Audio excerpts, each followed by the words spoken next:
कुंडली विश्लेषण के लिए सब्सक्राइब करें एस्ट्रो वास्तु एक्सपर्ट साक्षी संजीव ठाकुर चैनल को।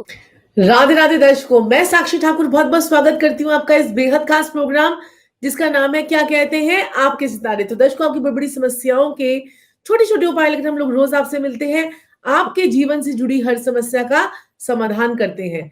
तो दर्शकों, आज मैं आपको बताऊंगी कि शनिदेव के बारे में। और शनिदेव जो है वो 7 जनवरी 2021 को शनिदेव जो है वो अस्त हो रहे हैं। अस्त का मतलब क्या होता है कि एक प्लेनेट जो है वो अपनी उतनी पावर जो एनर्जीज जो आपको दे रहा था, और शनिदेव जो है आपको पता है कि मकर राशि में भी चल रहे हैं, और मकर राशि में वहीं परिशश नाम का राजयोग बन रहा है, और वहां पर नीच भंग राजयोग भी बन रहा है, क्योंकि वहां पर गुरुदेव भी मकर राशि में चल रहे हैं। तो मकर राशि में गुरुदेव का होना और साथ में शनिदेव का होना जो है वो जो है एक नीच भंग राजयोग जो है वो बना हुआ था काफी टाइम से। तो अब यहाँ पर शनिदेव जो है वो सुप्त अवस्था यानी कि अस्त हो जाएंगे, और शनिदेव जो है वो अपना प्रभाव जो इतने टाइम से सभी राशि फल वालों को, सभी राशियों को दे रहे थे, वो नहीं दे पाएंगे। शनिदेव जो है अस्त होंगे, और ये 33 दिनों तक 33 डेज तक के लिए ये बहुत बड़ा ये जो है संयोग जो है ये बन रहा है। और ये 33 दिनों तक जो है ये हर राशि पर इसका क्या प्रभाव पड़ेगा बहुत ही ब्रीफिंग में मैं आज आपको बताऊंगी। सबसे पहले तो मैं आपको बता दूं कि शनिदेव के अस्त होने से किसको प्रभाव पड़ेगा। जितने भी लोग जो है कंस्ट्रक्शन का काम कर रहे हैं, प्रॉपर्टी का काम कर रहे हैं, लोहे का काम कर रहे हैं, आयरन का काम कर रहे हैं, या बिल्डिंग मटेरियल का काम कर रहे हैं, प्रॉपर्टी डीलर हैं, जो लोग प्रॉपर्टी डीलिंग से रिलेटेड काम कर रहे हैं, कुछ टेक्निकल वर्क भी अगर आप कर रहे हैं, या आपने कोई इंडस्ट्री लगा रखी है, या फिर आपका जो है लेबर से रिलेटेड कोई काम आपका अगर आप करते हैं, तो आप जो है वो शनि के दायरे में आते हैं। और आपकी कुछ हार्डवेयर की शॉप है, या आपकी कोई बिल्डिंग मटेरियल का कोई काम आपका अगर आप कर रहे हैं, तो या आपका कोई मार्बल्स का काम है, या आपका कोई माइनिंग का काम है, या आपका क्रशर्स का काम है, तो वो सारे काम जो है वो शनिदेव के दायरे में ये सारे काम जो है वो आते हैं। या फिर आप जो है कोई इंजीनियर है, या फिर आप आर्किटेक्ट हैं, वो भी वहां पर भी शनि और शुक्र का होता है, लेकिन इंजीनियरिंग में तो शनि का पूरा पूरा जो है वो योगदान रहता है। तो यहाँ पर जो है अगर आप इन प्रोफेशन से रिलेटेड हैं, तो आपके कर्म स्थान में या आपके जो है काम काज में आपको कुछ क्या हो सकता है इस पोजीशन में जब शनिदेव अस्त हो जाते हैं। और ये 33 दिन का जो ये पीरियड है, इस पोजीशन में ये हो सकता है कि आपके वर्कर्स जो शनि का कारक होते हैं, जो मजदूर वर्ग है जो शनि का कारक होते हैं, और जो जनता है, जनता जो है वो इस टाइम पीरियड पर इन 33 दिन में कुछ आक्रोश में आ सकती है। और ये 33 दिनों में क्या हो सकता है कि आपके जो वर्कर्स हैं वो आपको धोखा दे दें, जो आपके जो काम करने वाले लोग हैं वो आपको जो है परेशान कर दें। तो हर राशि वालों पर इसका एक अलग सा इफेक्ट पड़ता है, तो ये भी मैं आपको बताऊंगी। लेकिन अगर आप अपने कर्मों को ध्यान रखते हैं, अगर आप कर्मों पर अपने विश्वास रखते हैं, तो क्योंकि शनिदेव के लिए कहा गया कि शनिदेव जो है वो कर्म फल दाता है। जिस प्रकार से आपके कर्म होंगे उसी प्रकार से जो है वो शनिदेव जो है वो फल देते हैं। अगर आप अच्छे कर्म करते हैं, लोगों की सहायता करते हैं, लोगों का जो है अपने नौकरों के साथ में, अपने स्टाफ के साथ में अगर आप अच्छे तरीके से बात करते हैं, अच्छे तरीके से उनके परेशानियों को समझते हैं, किसी के दुख को दूर करते हैं, तो शनिदेव आपका बाल भी बांका नहीं कर पाएंगे। और ये जो योग है जो 33 दिनों के लिए है, कई लोगों के ऊपर इसका बहुत ज्यादा भी प्रभाव पड़ सकता है। और उन लोगों को रहना है सावधान जो लोग जो है ऊंचे ऊंचे पदों पर बैठकर लोगों के साथ में भ्रष्टाचार करते हैं, और जो लोग जो है लोगों के साथ में, जनता के साथ में जो है अपनी मतलब उसमें अपनी पोस्ट का फायदा उठाकर जो है लोगों को परेशान करते हैं, उन लोगों को खासकर रहना है इन 33 दिनों में सावधान, क्योंकि शनिदेव जो है वो अब आपके कर्मों के हिसाब से आपको जो है वो फल देने के लिए आ रहे हैं। तो दर्शकों, यहाँ पर मैं आपको इस चर्चा को और जारी करते हुए मैं आपको बताना चाहूंगी कि शनिदेव जो है आपके कर्मों के हिसाब से आपको फल देते हैं। जैसे कि मैं आपको एक स्टोरी सुनाती हूँ, छोटी सी स्टोरी है, 3-4 मिनट की आपकी स्टोरी है ये। और ये एक बार क्या हुआ कि एक राजा ने जो है अपने 3 मंत्रियों को बुलाया, और उनको उसको बोला कि जो है आप ये तीनों को, एक बड़े बड़े तीनों को थैले दे दिए, और बोला कि जाओ जाके एक मंत्री जो है वो इस बगीचे में जाएगा, दूसरा मंत्री उस बगीचे में जाएगा, तीसरा मंत्री इस बगीचे में जाएगा, और तीनों जो है वो मेरे लिए अच्छे अच्छे फल जो है लेकर आओ। वो थैला इतना बड़ा था, मंत्री जो है वो देखने लग गए, और वो जो है उन्होंने कहा कि थैला भरते-भरते तो शाम हो जाएगी, जल्दी से घर भी जाना है सभा समाप्त करने के बाद। फिर उसके बाद जो है जल्दी-जल्दी फल तोड़ते हैं। जो पहला मंत्री था उसने सोचा कि चलिए राजा को देने हैं, ये तो राजा राजा जो है, राजा क्या है, हमारा बाप, और राजा जो है अपनी प्रजा का ध्यान रखता है, तो मेरा कर्तव्य बनता है कि राजा के लिए मैं मीठे-मीठे फल जो है राजा के लिए लेके जाऊँ। तो उस मंत्री ने क्या किया कि मीठे-मीठे फल जो है वो तोड़े, और राजा के लिए जो है उसने मीठे-मीठे फल जो है वो तोड़कर और उसने अपने थैले में भरने शुरू कर दिए। खूब अच्छे-अच्छे सुगंधित मीठे-मीठे फल, उसने ताजे-ताजे फल उसे तोड़ के अपने थैले में भर लिए। दूसरे मंत्री ने कहा, अरे राजा को कहाँ टाइम है, राजा को कहाँ टाइम है, राजा कहाँ देखेगा कि कितने फल आए, कितने फल नहीं आए। उसने जल्दबाजी में कुछ मीठे फल, कुछ जो है, कुछ ताजे फल, कुछ बासे फल, कुछ नीचे गिरे हुए फल, सब उसने उठा कर अपने थैले में भरने शुरू कर दिए। तीसरा जो मंत्री था वो और ज़्यादा चालाक था, तो उसने सोचा कि जो है मैं क्या करता हूँ कि इतनी देर हो जाएगी, मुझे तो फल तोड़ते-तोड़ते और इतनी थकान हो जाएगी। मैं क्या करता हूँ जल्दी से घास-फूस और जो है घास-फूस और थोड़े पत्थर जो है नीचे-नीचे भर लेता हूँ, और उसके ऊपर जो है 3-4 फल मैं ऊपर रख लेता हूँ, ताकि राजा को लगे कि हाँ, भई थैला ही भर गया है और जो है इसमें फल बहुत सारे हैं, तो उसी प्रकार से राजा जो है मुझे इनाम देगा। तो ये तीनों ही जो है राज दरबार में आ गए, और राजा ने जो है तीनों के फलों को ना देखते हुए तीनों को जो है कारावास में जाने के लिए बोल दिया। अब वो बड़े हैरान हो गए, कारावास के लिए 15 दिन के कारावास क्यों बोल दिया उन्होंने? तो अब क्या हुआ कि जिसके पास तो मीठे-मीठे फल थे, थैले के साथ उनको कारावास में जो है जाकर रहना है। अब जिसके पास मीठे-मीठे फल थे, वो उसके तो 15 दिन बड़े मज़े से निकल गए, और 15 दिन में वो जो है उन मीठे फलों को जो है खा-खा के जो है उसने अपना जो टाइम जो है वो पास किया। उसके बाद जो राजा जो जो जिस मंत्री के पास जो है वो थोड़े थोड़े से फल जो है वो थोड़े मीठे भी थे, और थोड़े से फल जो है ताजे थे, और थोड़े से फल जो है उसने बासी से भी ले लिए थे, तो उसने क्या किया कि वो बासी फलों को खाकर जो है वो बीमार पड़ गया, और जो है उसको जो है बहुत ज्यादा उसको बीमारी ने उसको घेर लिया। तीसरा व्यक्ति थोड़े ही दिनों में मर गया। तो कहानी का जो है तात्पर्य ये है कि हमें अपने कर्मों के हिसाब से फल मिलना है। जितने हम अच्छे कर्म करेंगे, उतना ही हमारे ऊपर की जो डायरी भगवान के पास पड़ी हुई है, उस डायरी में सबके रिकॉर्ड्स हैं। तो आप क्या कार्य कर रहे हैं, किस प्रकार से जो है वो अपना जीवन यापन कर रहे हैं, वो सब ईश्वर को पता है।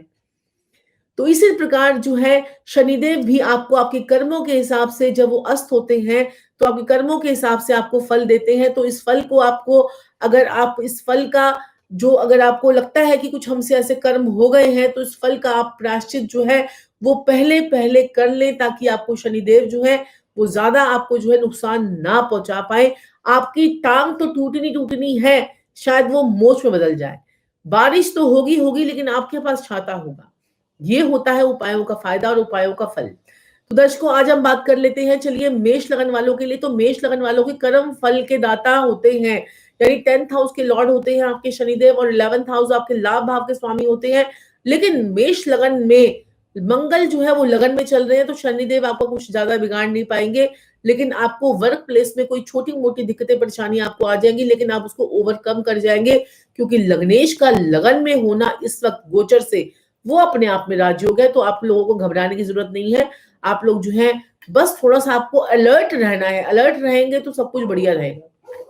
चलिए, अब हम बात कर लेते हैं वृषभ लगन वालों के लिए। तो भाग्य स्थान का मालिक है आपका शनि, और आपके जो है दशम भाव यानी कर्म स्थान और भाग्य स्थान का मालिक है। तो आपके यहाँ पर शनि का जो गोचर है वो आपका जो है, यहीं पर शनि जो है आपके भाग्य स्थान में आपके शनिदेव जो है वो अस्त हो रहे हैं। शनिदेव जो है आपके भाग्य स्थान पर जो है वो अस्त हो रहे हैं, और भाग्य स्थान में शनि का अस्त होना आपके कर्म स्थान और आपके भाग्य स्थान में थोड़ी सी आपको सतर्कता जो है रखनी है। हेल्थ रिलेटेड प्रॉब्लम आपको आ सकती है। किस्मत का साथ ना देना, आपको ये फील होगा कि किस्मत जो है वो पूरी तरह से साथ नहीं दे रही है। इस चीज का आपको जो है वो बहुत ज्यादा ध्यान रखना है, और आपको जो है जो काम आपके बन रहे थे, इजीली बन रहे थे, वो थोड़े से आपको बिगड़ सकते हैं। और नीच का फल जो बृहस्पति ने देना है वो यहाँ पर आपको देने के लिए तैयार हो जाएंगे, क्योंकि एक इंसान जो आपको नीच के फल देने के लिए बैठा हुआ है, लेकिन दूसरे गुरु यानी कि शनि के चक्कर में वो व्यक्ति क्या करता है कि आपको नीच के फल नहीं दे पाता है, अब यहाँ पर शनि के अस्त होने से गुरु अपने पूरे नीच के फल आपको देगा। तो सतर्क रहे, अलर्ट रहे। आप लोगों के लिए जो है अलर्ट, ये 33 दिन जो है वो अलर्ट रहना है। और धार्मिक यात्राएं अगर आप करने की सोच रहे हैं तो उसमें आपके व्यवधान जो है वो आ सकते हैं। फॉरेन सेटलमेंट में भी अगर आपको कुछ वीजा वगैरह की अगर कोई प्रॉब्लम आ रही थी तो यहाँ पर आपके जो है ये प्लान्स जो आपके पोस्टपोन हो सकते हैं। विदेशी यात्राएं आपकी जो है वो स्थगित हो सकती हैं। चलिए बात कर लेते हैं मिथुन लगन वालों के लिए। तो अष्टम भाव के स्वामी है आपके मिथुन लगन में। अष्टम भाव 8th हाउस और 9th हाउस का लॉर्ड होता है शनि। बड़ा योग कारक प्लैनेट होता है मिथुन लगन के लिए, वृषभ लगन के लिए, तुला लगन के लिए, मकर लगन के लिए, कुंभ लगन के लिए। शनि जो है बहुत योग कारक है कन्या लगन वालों के लिए। तो यहाँ पर योग कारक प्लैनेट का अस्त हो जाना थोड़ा तो परेशान आपको करके जाएगा। और जब भी शनिदेव अस्त होते हैं तो जनता में आक्रोश पैदा होता है। आक्रोश पैदा होता है, जैसे कि आप ये भी लगा सकते हैं कि जनता कौन है इस वक्त हमारी, जो सिंधु बॉर्डर पे जो ये जितनी भी जनता ने जाम कर रखी है ना ये बॉर्डर वगैरह, तो यहाँ पर जनता के अंदर आक्रोश पैदा होगा और थोड़ा सा लड़ाई झगड़े की स्थितियां जो है वो बढ़ सकती हैं। थोड़ा सा इस टाइम पीरियड पे आप लोगों को ध्यान रखना है। तो यहाँ पर अगर हम मिथुन लगन की बात करें तो आयु के भाव के स्वामी होते हैं। चोट एक्सीडेंट का ध्यान रखना है आपने। आपकी चोट एक्सीडेंट के योग जो है वो बन सकते हैं। थोड़ा सा अलर्ट रहेंगे तो आप जो है आप के लिए मैं यहाँ पर एक वर्ड कहना चाहूंगी कि सावधानी हटी और दुर्घटना घटी। इसलिए आपको ज्यादा अलर्ट रहने की जरूरत है मिथुन लगन वालों के लिए। कर्क लगन की बात अगर हम करें तो उनके सप्तम भाव के स्वामी बनते हैं शनिदेव। सप्तम भाव का स्वामी और अष्टम भाव का स्वामी, आयु का भाव का स्वामी आपका भी है शनि। तो यहाँ पर आपका जो है शनिदेव जो है थोड़ी डेली इनकम आपकी रोक सकते हैं। चोट एक्सीडेंट का ध्यान आपको भी रखना है। बड़ी लंबी लंबी यात्राओं पे आपको नहीं जाना है। पति पत्नी के साथ में आपको सामंजस्य जो है वो बनाकर रखना है, क्योंकि यहाँ पर थोड़ी सी दिक्कत परेशानी आपसी ट्यूनिंग की स्पाउस के साथ में जो है आपकी जो है वो थोड़ी सी आ सकती है। थोड़ा सा यहाँ पर अपने संबंधों को सुधारे। ज्यादा लंबा समय नहीं है, 33 दिन का समय है। तो इस समय पर जो कोई आपका प्रोजेक्ट, आपका बड़े समय से कोई किसी के साथ में डेली इनकम जो आपकी आ रही थी वो यहाँ पर आपकी जो है वो रुक सकती है। सिंह लगन की बात करें तो छठे भाव का स्वामी और सप्तम भाव का स्वामी होता है आपका शनि। और यहाँ पर शनि देव जो है आपके छठे भाव में ही आपके जो है अस्त हो जाएंगे। तो दुश्मनों को जिसको आप ओवरकम करके बैठे हुए थे वो दुश्मन आपके जो है थोड़े थोड़े उठने शुरू होंगे। तो इन दुश्मनों से आपको रहना है बहुत बहुत अलर्ट। और सप्तम भाव का स्वामी अपने से पहले ही 12वें भाव में चल रहा है। तो आपको अपने लड़ाई झगड़े जो है अपने पति पत्नी, क्योंकि सिंह लगन वालों की मैंने देखा है कि उनकी मैरिड लाइफ में डिस्टर्बेंस आती है, क्योंकि शनि उनके सप्तम भाव का स्वामी होता है। तो यहाँ पर जो है, और वो भी अपने से 12वें भाव में बैठा हुआ है। तो यहाँ पर जो कोई तलाक का केस, कोई लड़ाई झगड़े का केस जो आपका चल रहा था वो आपको थोड़ा सा ध्यान देना है। तो यहाँ पर थोड़ा सामंजस्य आप बनाकर रखेंगे तो बहुत बढ़िया रहेगा। कन्या लगन की बात कर लेते हैं। कन्या लगन के लिए योग कारक है शनिदेव। और यहाँ पर पंचम भाव का स्वामी आपका छठे भाव का स्वामी है शनि। और वो आपके जो है अस्त हो रहे हैं पंचम भाव में। पिता के स्वास्थ्य का ध्यान रखना है। पब्लिक रिलेशन आपके ध्यान रखना है। अपनी कॉमन सेंस को आपने ध्यान रखना है कि किस प्रकार से कोई ऐसा गलत डिसीजन आप मत ले जाइएगा, कोई एजुकेशन के मामले में, प्यार मोहब्बत के मामले में। आपका प्रेमी, आपकी प्रेमिका जो है थोड़े दिन के लिए आपसे रूठ सकती है, थोड़ा इस चीज का आपको ध्यान रखना है। और यहाँ पर थोड़े से संबंध विच्छेद होते हुए भी मुझे नजर आ रहे हैं। रोगों से भी आपको जो है अपना ध्यान रखना है। तो चलिए बात कर लेते हैं तुला लगन वालों के लिए। तो चौथे भाव और पांचवें भाव के स्वामी होते हैं आपके शनिदेव जो है। चौथे भाव और पांचवें भाव का स्वामी होकर आपके जो तुला लगन वालों की अगर हम बात करें तो आपके चौथे भाव से शनि का गोचर हो रहा है। जी हाँ, चौथे भाव से शनि का गोचर हो रहा है। घर में कोई गलती से भी कंस्ट्रक्शन मत छुड़वा लीजिएगा। कोई मजदूरों को घर में बुलाकर जो है कोई कील करवाना या कुछ भी करवाना, कुछ प्लस्तर उखड़ा हुआ है या कोई सीलन आ रही है तो वो थोड़े दिनों के लिए आप लोग अवॉइड करें। अपनी माता के स्वास्थ्य का ध्यान रखें। और जो है घर में चोरी और जो नौकरों से जो है थोड़ा सा सावधान रहें। अपने पेट का भी पूरा पूरा ध्यान रखें। ये आपके लिए हिदायत है कन्या लगन वालों के लिए। चलिए बात कर लेते हैं तुला लगन वालों के लिए। मैंने आपको बताया अभी, कन्या लगन पहले बता चुकी हूँ। तो यहाँ पर हम बात कर लेते हैं वृश्चिक लगन वालों के लिए। तो वृश्चिक लगन वालों की बात करें तो तीसरे और चौथे भाव का स्वामी होता है Shani. 3rd house and 4th house. थोड़ा सा यहाँ पर आपको अपने छोटे भाई बहनों से लड़ाई झगड़े नहीं करने हैं। अपना हेल्थ का ध्यान रखना है। अपने स्वास्थ्य का ध्यान रखना है। चोरी आदि से संबंधित पड़ोसियों के साथ में लड़ाई झगड़ा ना करें। कोई चोरी अगर आपके घर में छोटी-मोटी चोरी जो है वो हो सकती है, कोई बाइक निकाल के ले गया, कोई स्कूटी निकाल के ले गया, उस चीज़ों का ध्यान रखें और अपने पड़ोसियों के साथ में अपने संबंधों को अच्छे मजबूत रखें, अपने भाई-बहनों के साथ में प्यार बनाकर रखें, उनको मीठा देके आशीर्वाद लेते रहें।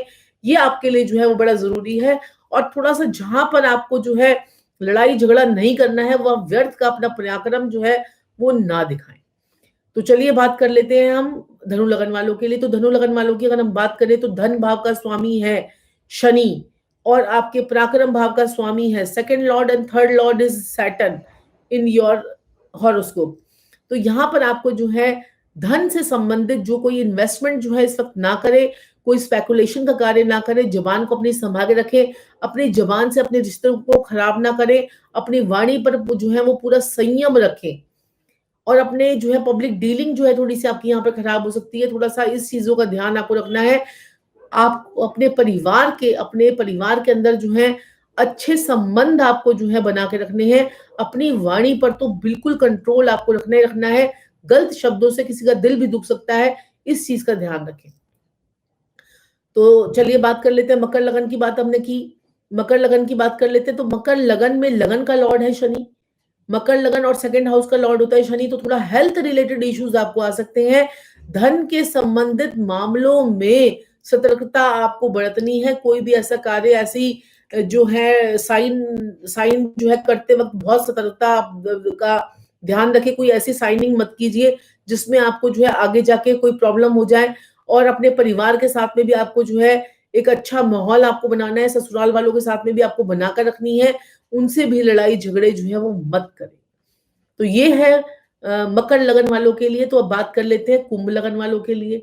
तो कुंभ लगन वालों की अगर हम बात करें तो 12वें भाव का स्वामी होता है शनि और आपके जो है लगन का लॉर्ड होता है शनि। आपका शनि जो है वो लगन का लॉर्ड और 12वें भाव का लॉर्ड है और ऐसे में शनि देव का जो है आपके अस्त हो जाना, आपके लगन को शरीर के ऊपर कोई कमजोरी या शारीरिक रूप से कोई दिक्कत परेशानी, कोई हेल्थ रिलेटेड प्रॉब्लम और कोई थाना कोर्ट कचहरी के योग आपके बनाएगा।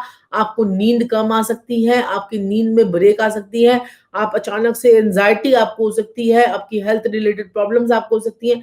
तो इन सब चीजों का आपको जो है रखना है खासा ध्यान, क्योंकि यहाँ पर जो है शनिदेव जो है वो अस्त होने जा रहे हैं 33 दिनों के लिए। तो चलिए बात कर लेते हैं मीन लगन वालों के लिए। तो मीन लगन वालों की अगर हम बात करें, मीन लगन वालों के 11वें भाव का और 12वें भाव का स्वामी है शनि और जो आपके जो है लाभ भाव को जो है वो खराब करेगा, आपकी हेल्थ को खराब करेगा और आपके जो है संबंध जो है थोड़े से थाना कोर्ट कचहरी या पुलिस वालों के साथ में आपको लड़ाई झगड़े बेफालतू में नहीं करने हैं। अपनी पत्नी के साथ भी आपको या पति के साथ में भी ये संबंधों को आपको बहुत बहुत ध्यान रखना है, क्योंकि यहाँ पर मैं आपको बता दूं कि शनि जो है वो शनि शनि कार्य करते हैं। बेशक आपको 2-4 दिनों में पता नहीं चलेगा, लेकिन एकदम से जैसे-जैसे शनि की डिग्री बढ़ती चली जाएगी, वैसे-वैसे जो है आपको पता लगता रहेगा या शनि अपना नक्षत्र चेंज करेंगे। और आपको मैं बता देती हूँ कि शनिदेव जो है अपना नक्षत्र जो है अभी चेंज करेंगे जनवरी में ही और ये जो है श्रवण नक्षत्र में चले जाएँगे, जो कि चंद्रमा का नक्षत्र है। चंद्रमा का नक्षत्र जो है उसमें शनिदेव का जो जाना और पूरे साल तक शनिदेव वहीं रहेंगे, तो ये थोड़ी-सी दिक्कत परेशानी जो है आ सकती है। जो लोग शनि से रिलेटेड काम करते हैं उनको बहुत-बहुत सावधान रहना है, क्योंकि यहाँ पर आपको थोड़ा-सा लगेगा संभलने का मौका तो आपको यहाँ पर अस्त में मिल जाएगा, लेकिन जब शनि नक्षत्र चेंज करेंगे तो शायद आप लोगों के लिए कुछ दिक्कतें, परेशानियाँ बढ़े। जो लोग भी ये सारे काम कर रहे हैं जो मैंने बताया कंस्ट्रक्शन का, लोहे का, आयरन का और जो है स्पेकुलेशन के काम को भी जो है ज़्यादा ना करें और जो है शेयर मार्केट में ध्यान रखें, क्योंकि बुध का साल है और शेयर मार्केट में जो आपको जो इस साल में आपको जो आंकड़े मिलेंगे वो एकदम से शेयर मार्केट आज तो बहुत ऊंचाई पे है, कल बहुत निचाई पे, फिर एकदम से ऊंचाई पे, फिर निचाई पे, फिर एकदम से ऊंचाई पे। तो उतना इन्वेस्ट करें जितना आप बियर कर सके और अपना बैकअप भी जो है वो रखें। तो यहाँ पर जो है मैं आपको बताना चाहती हूँ कि बात तो हम शनि की कर रहे हैं, लेकिन 2021 में आपको जो है व्हाइट मेटल में आप लोग जो है इन्वेस्ट जो है वो कर सकते हैं। व्हाइट मेटल जो है वो व्हाइट मेटल आपका प्लैटिनम भी हो सकता है, व्हाइट मेटल आपका स्टील भी हो सकता है, व्हाइट मेटल आपका जो है चांदी भी हो सकती है। तो इन मेटल्स में अगर आप इन्वेस्ट करते हैं तो आपके लिए बहुत अच्छा जो है वो रहेगा। तो चलिए दर्शकों, ये है 33 दिनों का 33 डेज का शनि का अस्त होना और उसका जो है वो हर राशि पर इसका क्या प्रभाव पड़ेगा मैंने आपको बताया। अब मैं आपको बताऊँगी कि उपाय क्या करना है। उपाय क्या करना है आपको शनिदेव के लिए, अगर आपको ये शनि के नेगेटिव इफ़ेक्ट जो हैं वो आने शुरू हो गए हैं, या देखिए शनि जब क्या होता है कि जब भी कोई ग्रह का राशि परिवर्तन होता है तो उसके अच्छे इफ़ेक्ट और उसके बुरे इफ़ेक्ट हमें पता चल जाते हैं कि ये ग्रह जो है वो चेंज होने वाला है और यहाँ पर जो है इसके अच्छे और बुरे इफ़ेक्ट जो हैं वो आ रहे हैं। तो अगर आपके पास भी अच्छे और बुरे इफ़ेक्ट जो हैं अगर आ रहे हैं तो तुरंत आप जो है उपाय करने शुरू कर दीजिए, ताकि आपको जो है नेगेटिव इफ़ेक्ट जो है वो आपको जो है वो खत्म हो जाए या नल एंड वॉइड हो जाए और आपकी पॉजिटिविटी आपके जीवन में जो है वो उस ग्रह की जो है वो बहुत बढ़िया हो जाए। तो शनि के उपाय में शनिवार को जो है आपने जो है ओम शम शनैश्चराय का जाप करना है। आपने शनिवार वाले दिन जो है, लेकिन जिनके उच्च के शनि है वो लोग ये कार्य ना करें। जिनके शनि जो है सप्तम भाव में, दशम भाव में, 11वें भाव में, एकादश भाव में बैठे हुए हैं, धन भाव में बैठे हुए हैं इस वर्ष कुंडली में या फिर लगन कुंडली में, तो वो लोग जो है वो शनि का दान ना करें।